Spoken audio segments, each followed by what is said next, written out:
Faire de la poésie, pour moi, c'est un peu comme si j'avais changé mon fusil d'épaule. C'est-à-dire qu'il y a une épaule, c'est celle de l'engagement, de la vie publique, c'est les manifestations, les slogans, les tracts. J'ai pas désarmé, je continue à avoir ces idées, à me battre pour elles. Je continue à avoir de l'espoir, mais cet espoir-là, je vais le dérouler grâce à la poésie.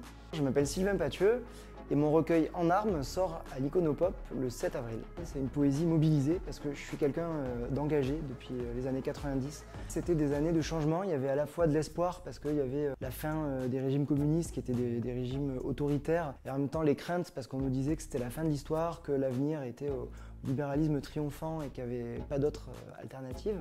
Et puis j'étais dans les manifestations antifascistes, dans le mouvement altermondialiste. Tous ces espoirs qu'on avait dans ces années 90, ils ont été bousculés, remis en cause à partir des années 2000, quand il y a eu la chute des tours jumelles, le phénomène du djihadisme, des croisades impérialistes aussi un peu partout dans le monde. Et on avait l'impression de revenir en arrière. C'est aussi un moment où je commence à perdre des gens, à avoir des amis qui meurent.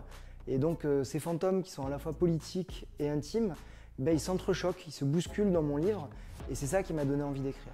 Dans mon texte, je mêle des souvenirs personnels, des événements récents et puis les mythes de l'Antiquité grecque parce qu'il me semble que ces mythes, dans leur brutalité, dans leur cruauté, dans les rapports de force qu'ils mettent en valeur, ils sont encore très actuels et ils sont une sorte de miroir de tout ce qui se passe aujourd'hui.